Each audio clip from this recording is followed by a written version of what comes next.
예, 안녕하세요. 예, 주영남입니다. 자, 이어서요. 우리가 저번 강의에서 위험이 뭐냐, 수익이 뭐냐, 뭐 그들의 관계는 어떠냐, 뭐 이런 것까지 봤죠. 자, 이번 강의에서는 그러면 위험하고 수익은 또 어떤 관계냐 그 이야기예요. 예? 위험과 수익은 어떤 밀접한 관계가 있는데 어떤 관계냐. 자, 그래서 그걸 보기 전에 위험에 대한 투자자들의 태도를 먼저 좀 설명드릴게요. 투자자는 위험을 싫어하는 사람도 있고요. 위험의 병이죠. 위험을 꽤 좋아하는 사람도 있습니다. 위험 추구형이죠. 그런가 하면은 위험 자체를 무시하거나 고려하지 못하는 사람도 있어요.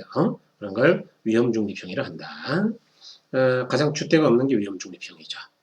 자, 위험의 병은 뭐냐? 다른 조건이 똑같다면, 예를 들어서 수익이 똑같이 10%예요. 두 개 건물이 다 10% 번데, 그럴 때는 위험이 큰 걸 고르겠어요? 작은 걸 고르겠어요? 작은 걸 골라야죠. 그래서 위험이 작은 쪽을 선호하는 것이다. 그럼 위험 추구형은 뭐냐? 다른 조건이 동일하다 하면 보다 큰 위험을 선호하는 것이다. 그러니까 보통은 조금 더 높은 수익을 획득하기 위해서 보다 큰 위험을 부담하는 거예요. 그러니까 이 사람은 1%더 벌려고 위험을 1%만 부담하면 좋겠는데 5% 10%까지도 부담한다. 조금 더 벌려고. 과욕이죠, 과욕. 자, 그런데 여기서 조심할 거는 이제 위험의 평을 그냥 위험을 싫어한다. 이렇게 너무 단순하게 정리하면 안 돼요. 왜냐하면 이 사람은 수익이 똑같다면은 위험이 작은 쪽을 고른다 그 이야기죠. 그러면 수익이 달라지면 어떻게 될까? 이런 생각도 해봐야죠. 그래서 위험을 부담할 때 그에 상응하는 보상을 바라는 유형으로 가장 일반적인 사람이다. 그러니까 이 사람은요, 만일 수익이 굉장히 높은 자산이 있다. 물론 위험도 크죠. 그럴 때는 포기하는 게 아니고 기꺼이 위험을 부담할 수도 있다. 어차피 피할 수 없는 위험이거나 이럴 때는요. 그래서 이 셋 중에서 가장 일반적인 투자자의 태도는 위험의 평이다라는 걸 기억하셔야 되고, 위험 중립형은 아까 제가 그냥 줏대가 없다 그랬죠. 이 사람은 위험 자체를 고려하지 않아요. 그러니까 수익만 보고 판단하는 거예요. 그러니까 어떻게 보면 정보가 부족하거나 판단력이 조금 문제가 있죠. 그래서 수익이 높으면 그냥 무조건 투자해요. 위험이 크든 말든. 수익이 낮으면 투자 안 한다. 그런 태도니까 뭐 고려의 대상이 아닙니다. 자, 그럴 때 이제 시험에서 이 부분에서 제일 많이 나오는 게 바로 2번이죠. 위험과 수익의 상쇄관계인데, 여러분 이 상쇄관계라는 거를 이해를 잘 하셔야 돼요. 그러니까 우리가 흔히 상쇄가 상충처럼 느껴지니까 반대 뭐 이렇게 생각하면 안 됩니다. 이게 비례관계예요. 그래서 일반적으로 위험과 수익은 비례관계를 가지고 있다. 즉 상쇄관계를 다른 말로 비례관계를 한다. 시험에서는 당연히 좀 써먹었죠. 다시 말해 부담하는 위험이 클수록 요구하는 수익은 커진다. 그래서 우리가 하이 리스크, 하이 리턴 이런 이야기 많이 하잖아요. 그래서 부담하는 위험이 클 때는 우리가 요구하는 수익도 클 수밖에 없어요.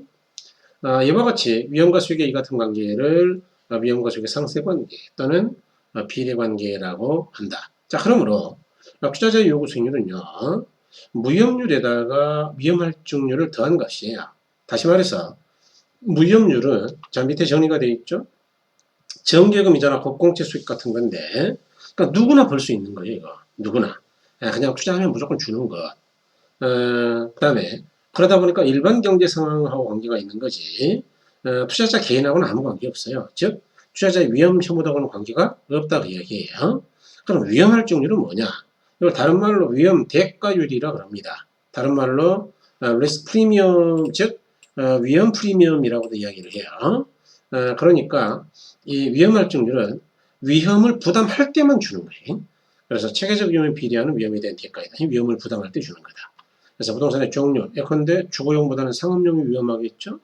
지역, 예컨대 개발 가능한 지역이 이미 개발이 된 지역보다는 위험하겠죠. 개발이 되면 떼돈 벌지만 개발 계획이 연장되거나 안 돼버리면 끝나는 거죠. 위험 혐오에 따라 달라진다 그랬네요. 그럴 때 여러분이 피셔는요. 그러면 만일 내년에 예상되는 인플레가 3%다. 그럴 때는 어떻게 할 것이냐 그 이야기죠. 투자자는 그만큼은 물가 상승 때문에 화폐 가치가 하락하니까 더 달라고 요구할 것이다. 그래서 투자자의 요구 승률에는 무위험률과 위험 할증률만 더하는 게 아니고 예상되는 인플레까지도 더해야 된다. 라고 주장하는 게 어빙 피셔예요. 그래서 이걸 피셔 효과라고 합니다. 그래서 더한다 라고 생각하면 되겠네요.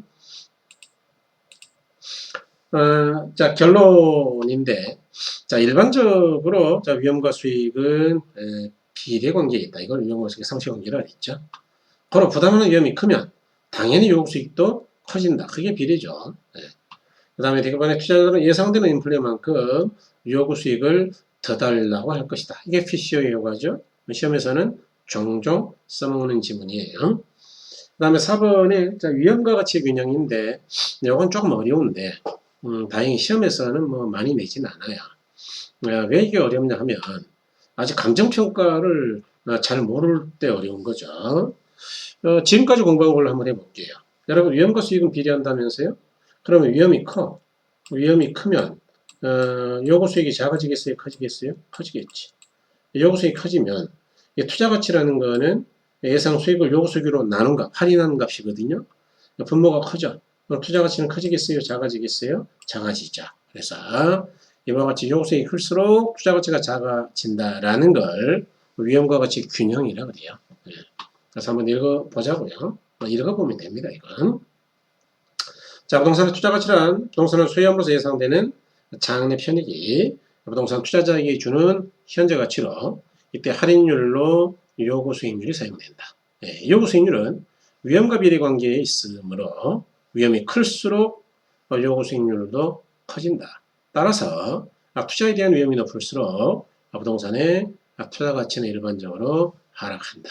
그렇게 설명을 드렸던 부분이네요. 그래서 이렇게 보시면 되겠고요. 그 다음에 4번은 이제 위험의 처리 방법인데 이 위험의 처리 방법은요 좀 어렵습니다. 그 이유는 뭐냐 하면 우리가 아직 공부를 하지 않은 부분들이 조금 있어요. 그런데 간단해. 이거는 핵심어만 기억하면 무조건 맞출 수 있어요. 그래서 일단 첫 번째는 위험을 회피, 제거하는 방법이죠. 그래서 위험한 투자를 제외하는 전략입니다. 다시 말해서 위험을 회피하는 방법은 위험한 투자 자산은 그냥 무조건 제외하는 거예요. 안 해버려. 투자 자금을 안전한 데에만 투자하는 것이다. 요거는 위험을 피할 수는 있죠. 좋은 방법은 아니죠. 그 다음에 두 번째 위험을 전가하는 방법이죠. 위험을 전가하는 방법은 위험을 다른 경제주체에 떠넘기는 방법이다. 야, 근데 보험에 가입한다든지 아니면 집주인이 물가 상승률만큼 임대료를 연동해서 올려. 야, 그러면 인플레가 발생해서 물가가 올라가니까 돈의 가치가 떨어지는 위험이 있잖아요. 이런 걸 내가 부담하는 거예요. 임차인에게 미룬 거예요. 미룬 거죠. 그런 걸 전가라 그래요. 전가. 위험의 축소, 즉 위험을 통제하는 방법이죠. 그래서 위험을 통제하는 방법으로는 기대 수익률을 하향 조정하는 방법이 있고요. 요구 수익률을 상향하는 방법이 있고 민감도 분석이나 평균 분산, 변이 개수를 이용하는 방법 또는 포트폴리오 구성하는 방법 등이 있다. 참 많죠. 그래서 뒤에 가보시면 일단 기대 수익률 하향 조정이다. 이걸 다른 말로 보수적 예측 기법이라 그래요. 보수적 예측의 투자 전략이다. 이 방법은 투자 수익을 가능한 낮게 예측하고 그것을 기준으로 투자 결정을 하는 것이다. 즉 투자의 기대 수익을 최대, 중간, 최소로 추계하고 그 중에서 최소 추계치를 판단 기준으로 삼는 것이다. 네.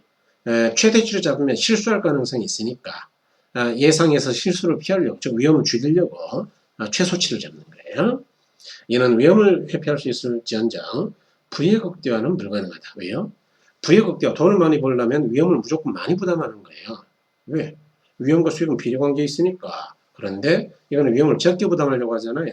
의도적으로. 그럼 부의 극대화가 안 된다. 그러므로 보수적 예측 기법, 그러면 이것만 기억하면 됩니다. 부의 극대화가 불가능하다. 이렇게.